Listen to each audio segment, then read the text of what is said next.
बोलो शिव पार्वती की जय। श्री शिव पुराण की जय। शिव पुराण में महेश्वर का ब्रह्मा और विष्णु को अपने निष्कल और सकल स्वरूप का परिचय देते हुए शिवलिंग पूजन का महत्व बताना। नंदी केश्वर कहते हैं। तदनंतर वह दोनों ब्रह्मा और विष्णु भगवान शंकर को प्रणाम करके दोनों हाथ जोड़ उनके दाएं बाएं भाग में चुपचाप खड़े हो गए। फिर उन्होंने वहां साक्षात प्रकट पूजनीय महादेव जी को श्रेष्ठ आसन पर स्थापित करके पवित्र पुरुष वस्तुओं द्वारा उनका पूजन किया। दीर्घ काल तक अविकृत भाव से अस्थिर रहने वाली वस्तुओं को पुरुष वस्तु कहते हैं और अल्प काल तक ही टिकने वाली क्षण भंगुर वस्तु प्रकृति वस्तु कहलाती है। इस तरह वस्तु यह दो भेद जानने चाहिए। किन पुरुष वस्तुओं से उन्होंने भगवान शिव का पूजन किया वह बताया जाता है। हर नुपुर केपुर किरीट मणि कुंडल यज्ञोपवीत उंत रिया वस्त्र पुष्प माला रेशमी वस्त्र हार मुद्रिका पुष्प तंबुल कपूर चंदन यम अंकुर का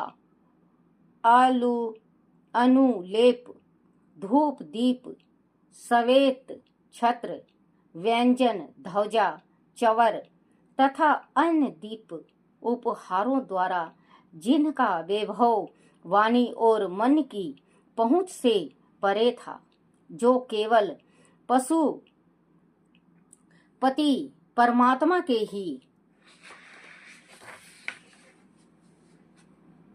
योग थे और जिन्हें पशु विंद जीव कदापि नहीं पा सकते थे। उन दोनों ने अपने स्वामी महेश्वर का पूजन किया। सबसे पहले वह ब्रह्मा और विष्णु ने भगवान शंकर की पूजा की। इससे प्रसन्न हो भक्ति पूर्वक भगवान शिव ने वह नर्म भाव से खड़े हुए उन दोनों देवताओं से मुस्कुराकर कहा। महेश्वर बोले, पुत्रों, आज का दिन एक महान दिन है। इसमें तुम्हारे द्वारा जो आज मेरी पूजा हुई है, इससे मैं तुम लोगों पर बहुत प्रसन्न हूँ। इसी कारण यह दिन परम पवित्र और महान से महान होगा। आज की यह तिथि शिवरात्रि के नाम से विख्यात होगा। बच्चों, जो शिवरात्रि का दिन था, उस दिन ब्रह्मा विष्णु ने मिलके पूजन किया था, जो शिव स्तंभ था, जो शिव जी लिंग के रूप में आए थे। तो जैसे कि शिवरात्रि का तिथि था और भगवान खुश होकर उन्होंने कहा कि आज का दिन पर्व के जैसे होगा और जो भी पूजन करेगा, किसी भी कार्य से करेगा, उसका मनोकामना पूर्ण होगा।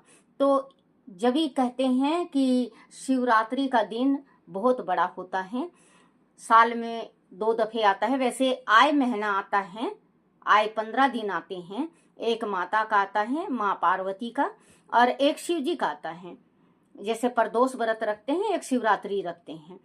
तो जैसे एक तो इसमें सावन में आता है शिवरात्रि, और एक आता है फागुन में महाशिवरात्रि, जब शिव जी का शादी हुआ था।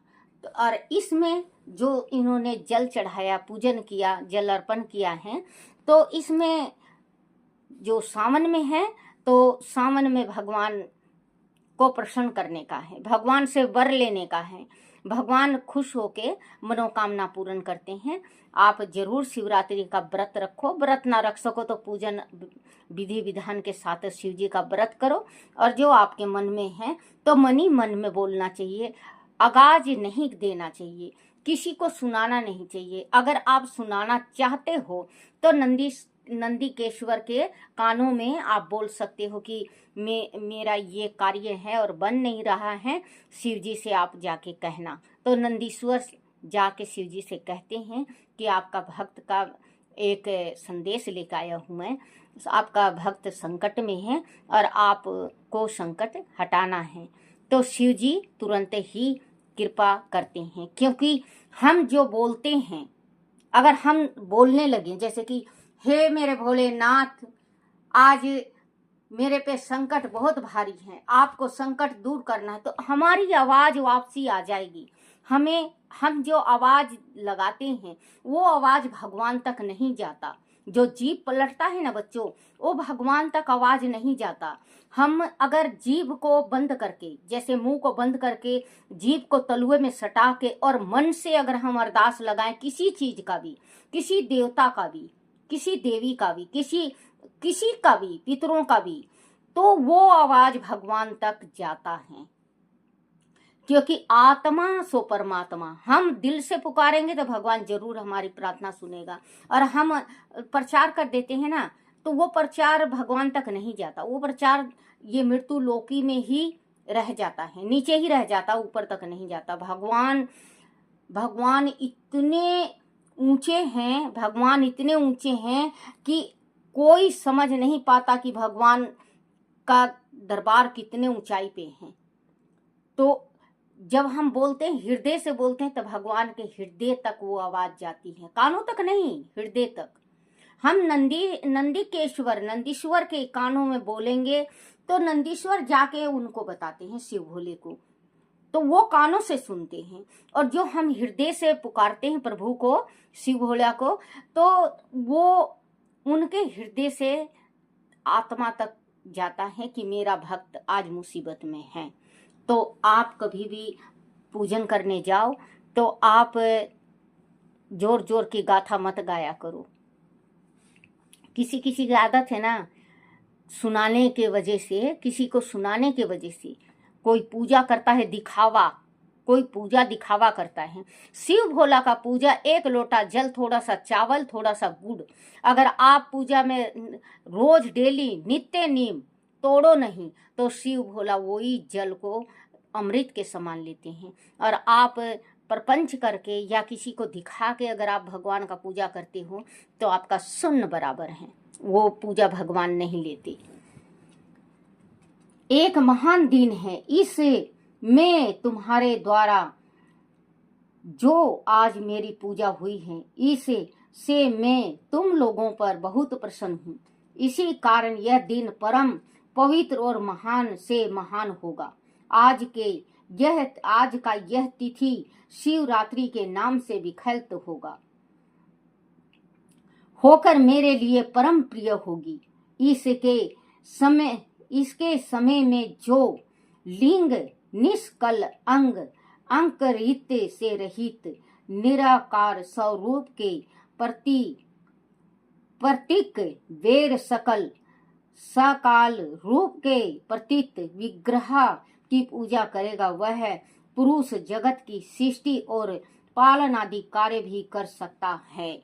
भगवान कह रहे हैं कि अगर जो कोई भी शिवरात्रि के दिन शिवलिंग बना के स्थापना करके और पूजन करता है और दिल से पूजन करता है, तो वो उसको मैं इतना आशीर्वाद देता हूँ कि वो खुद ही अपना कार्य और दूसरे का कार्य भी कर सकता है। अगर मतलब वो शिवलिंग का बनाते वक्त भगवान का ध्यान करके, किसी का ध्यान ना करो, घर गृहस्थी सब छोड़ दो, जिस टाइम शिवलिंग बनाओ सिर्फ भगवान का नाम लो। कल भी मैंने कहा था आपसे कि जिस टाइम में शिवलिंग बनाओ तो पतला शिवलिंग नहीं बनता बच्चों, शिवलिंग बनाओ मोटा बनाओ। और एक गृहस्थी का जो शिवलिंग होता है, ये नहीं कि खूब बड़ा बना लो।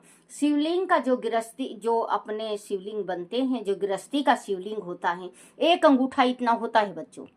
मोटा मोटा बना लो आप, एक अंगूठा इतना शिवलिंग बना के आप पूजा करो और फिर उसे विसर्जन कर दो, नदी तालाब में उन्हें प्रवाहित कर दो, तो भगवान बहुत ज्यादा खुश होते हैं। अगर आप जैसे मन मुटाव किसी के साथ करके और शिवलिंग पे बना रहे हो और गुस्से से बना रहे हो, कोई फायदा नहीं। और शिवलिंग बिल्कुल चिकनी मिट्टी की होनी चाहिए। जैसे कुम्हार अपना मटका वगैरह बनाता है तो इतना चिकना मिट्टी होता है कि उसका कहीं पे भी एक कंकड़ नहीं आता। तो उतना ही जितना कुम्हार का चिकना मिट्टी होता है, उतना ही चिकनी मिट्टी होनी चाहिए। अगर आपके पास कोई कुम्हार है तो पैसे देके 10-5 रुपए आप लियाओ और अंगूठा इतना बनाओ। शिवरात्रि के दिन अंगूठा इतना बनाओ और मोटा बनाओ, जिसमें आप जल चढ़ाते हो तो शिवलिंग खंडित ना हो। आपने पतला बना दिया, आपने चिटकी उंगली के जितना पतला बना दिया, और आप मान लो आपके मन में है कि मैं 11 लोटा चढ़ाऊं, आप 11 लोटा चढ़ा भी नहीं सकोगे और खंडित हो जाएगा। वो जल चढ़ाते चढ़ाते ही खंडित हो जाएगा। तो आप ऐसा नहीं, आप मोटा बनाओ, इतना मोटा बनाओ जितना मोटा आम होता है, इतना शिवलिंग बनाओ, लेकिन अंगूठा ही इतना होना चाहिए। और बनाते ही चावल का दाना चिपका दो, नहीं तो इंद्र जो भगवान का रूप स्वरूप है वो ले जाते हैं, वो सिर्फ एक मिट्टी रह जाता है। तो आप शिवरात्रि के दिन जरूर आप शिवलिंग बनाओ और पूजन करो। बहुत बहुत बड़ा पुण्य होता है और भगवान शिव जी का कृपा होता है। 2 काज होते हैं बच्चों, 2 कार्य होते हैं। देखो, एक शिव जी का पूजन होता है, हमने हृदय से पूजन किया, भगवान कृपा बरसाते हैं, भगवान खुश हो जाते हैं। जो हमारी इच्छा है, कुंवारी लड़की है, घर भर के वास्ते जैसे रिश्ता नहीं आ रहा है, कहीं से भी रिश्ता नहीं बन रहा, तो आप शिवलिंग बनाओ। शिवलिंग बनाने के बाद उसमें गाय का घी चारों तरफ लगा दो, फिर इसके बाद एक दाना चावल का चिपका दो, फिर आप अबीर लो, गुलाल लो, अक्षत लो, पंचा अमृत लो, सारा चीज फूल लो पूजन के वास्ते। जैसे सारी चीज, धूप बत्ती लो, अगरबत्ती लो, जोत बत्ती लो, आप इतर लो, सेंट लो। आपको पूजा ऐसा करना है भगवान का जो भगवान प्रसन्न हो जाए और कृपा करके आपको सुंदर सा घर भर दे। ऐसे ही पुरुष करे जो ये कहें कि हे मेरे शिव भोले, मेरे घर में एक लक्ष्मी आनी चाहिए, और लक्ष्मी ऐसी आनी चाहिए जो सबको मानने वाली हो और सुख देने वाली हो। भगवान से प्रार्थना करो, और भगवान से जैसे प्रार्थना करते हो ना, भगवान वैसा ही देता है। अगर आपके मन में अंदर कुछ चल रहा है और बाहर कुछ चल रहा है तो वो प्रार्थना भगवान स्वीकार नहीं करते। चाहे कोई भी, आप ये कहते हैं कि हम फलाने श्याने के पास गए थे, फलाने पतरा वाले के पंडित के पास गए थे, वो उन्हें पतरा देख के ये बताया था, दुविधा आपके मन में रहता है। जैसे किसी के पास कोई पूछा निकाल रहा है, किसी के माँ भगवती आई हुई है और आप चले गए और उनने बताया, उसका छोड़ के आप किसी मुसलमान के हाथ चले गए, मुसलमान को छोड़ के आप फिर किसी के हाथ चले गए। मन को कहीं पे भी आप इलाज करवा रहे हो या प्रबंध कर रहे हो ओपरी पराई का, तो मन टिका के करो, उसका फायदा होता है। तो वैसे ही है, भगवान को प्रसन्न करना है तो दिल टिका के पूजन करो और परमात्मा का भक्ति करो, भगवान जरूर आपकी मनोकामना पूर्ण करेंगे। देर सकल सकार रूप के प्रतीत विग्रह की पूजा करेगा, वह पुरुष जगत की सृष्टि और पालन आदि कार्य भी कर सकता है। जो शिवरात्रि को दिन रात निराहार यम, ध्यान से सुनना बच्चों, निराहार यम जितेंद्रिया रह कर अपनी शक्ति के अनुसार निश्चल भाव से मेरी यथोचित पूजा करेगा, उसको मिलने वाले फल का वर्णन सुनो। 1 वर्ष तक निरंतर मेरी पूजा करने पर। बच्चों, अगर आप सावन में अभी शिवरात्रि का ये शिव तेरस का अगर आपने शिवलिंग बना के करा तो 1 साल या 1.25 साल करना, मनोकामना आपका जरूर पूर्ण होगा। अनुसार निश्चल भाव से मेरी यथोचित पूजा करेगा, उसको मिलने वाले फल का वर्णन सुनो। 1 वर्ष तक निरंतर मेरी पूजा करने पर जो फल मिलता है वह सारा फल केवल शिवरात्रि को मेरा पूजन करने से मनुष्य तत्काल प्राप्त कर लेता है। जैसे पूनम चंद्रमा का उदय समुद्र की वृद्धि का अवसर है, उसी प्रकार वह शिवरात्रि तिथि मेरे धर्म की वृद्धि का समय है। इस तिथि में मेरी स्थापन आदि का मंगलमय उत्साह होना चाहिए। पहले मैं जब ज्योतिषमय स्वरूप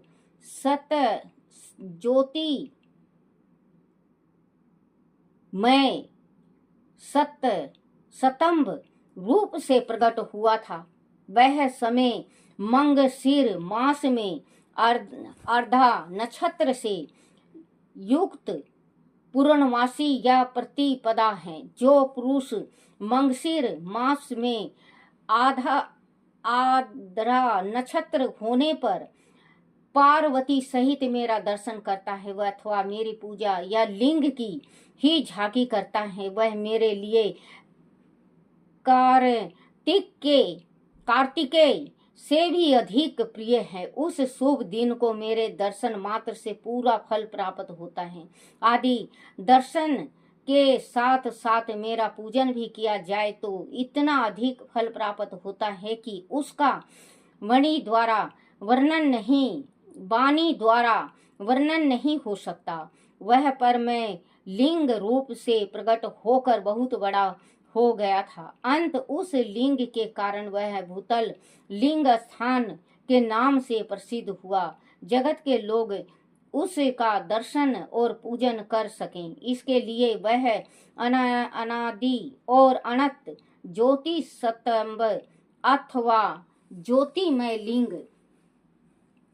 अत्यंत छोटा हो जाएगा। वह लिंग सब प्रकार के भोग सुलभ करने वाला तथा भोग और मोक्ष का एकमात्र साधन है। इसका दर्शन सप्रस और ध्यान किया जाए तो वह प्राणियों को जन्म और मृत्यु के कष्ट से छुड़ाने वाला है। अग्नि के पहाड़ जैसा जो यह लिंग शिवलिंग यह प्रकट हुआ है, इसके कारण यह स्थान अरुणाचल नाम से प्रसिद्ध होगा। यह अनेक प्रकार के बड़े बड़े तीर्थ प्रकट होंगे। इस स्थान में निवास करने या मरने से जीव का मोक्ष तक हो जाएगा। मेरे 2 रूप हैं, सकल और निष्कल, दूसरे किसी के ऐसे रूप नहीं है। पहले मैं स्तंभ रूप से प्रकट हुआ, फिर अपने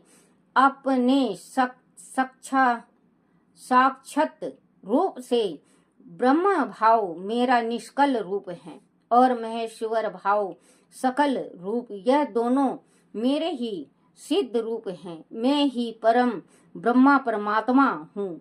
काल युक्त और अकाल मेरे ही स्वरूप हैं। ब्रह्मा रूप होने के कारण मैं ईश्वर भी हूँ। जीवों पर अनुग्रह आदि करना मेरा कार्य है। ब्रह्मा और केशव में सबसे बहुत और जगत की वृद्धि करने वाला होने के कारण ब्रह्मा कहलाता हूँ। सर्वत्र सम रूप से शीतल और व्यापक होने से मैं ही सबका आत्मा हूँ। स्वर्ग से लेकर अनुग्रह तक आत्मा या ईश्वर से भिन्न जो जगत संबंधी 5 कृत्य है वह सदा मेरे ही हैं। मेरे अतिरिक्त दूसरे किसी के नहीं हैं, क्योंकि मैं ही सबका ईश्वर हूँ। पहले मेरी ब्रह्म रूपता का बोध करने के लिए निष्कल लिंग प्रकट हुआ था, फिर अज्ञात ईश्वर तत्व का साक्षात्कार करने के निमित्त मैं साक्षात जगदीश्वर ही सकल रूप में तत्काल प्रकट हो गया। अंत मुझ में जो इस तव है उसे ही मेरा सकल रूप जानना चाहिए, तथा जो यह मेरा निष्कल स्तंभ है वह मेरे ब्रह्म स्वरूप का बोध कराने वाला है, वह मेरा ही लिंग चिन्ह है। तुम दोनों प्रतिदिन यह रहकर इसका पूजन करो, यह मेरा ही स्वरूप है और मेरे समीप की प्राप्ति करने वाला है। लिंग और लिंगी में नित्य अभेद होने के कारण मेरे इस लिंग का महान पुरुषों को भी पूजन करना चाहिए। मेरे एक लिंग की स्थापना करने का यह फल बताया गया है कि उपासक को मेरी समानता की प्राप्ति हो जाती है। वह आदि एक के बाद दूसरे शिवलिंग की भी स्थापना कर दी गई, तब तो उपासक को फल स्वरूप से मेरे साथ एक तत्व संयुज मोक्ष रूप फल प्राप्त होता है। प्रधानता शिवलिंग की ही स्थापना करनी चाहिए। मूर्ति की स्थापना उनकी उपेक्षा गौण कर्म है। शिवलिंग के अभाव में सब ओर से सवेरे मूर्ति युक्त होने पर भी वह स्थान क्षेत्र नहीं कहलाता। बोलो शिव पार्वती की जय हो। ओम नमः शिवाय, ओम नमः शिवाय, ओम नमः शिवाय बाबा, ओम नमः शिवाय, ओम नमः शिवाय शंभु, ओम नमः शिवाय, ओम नमः शिवाय भोले, ओम नमः शिवाय, ओम नमः शिवाय, ओम नमः शिवाय, ओम नमः शिवाय, ओम नमः शिवाय।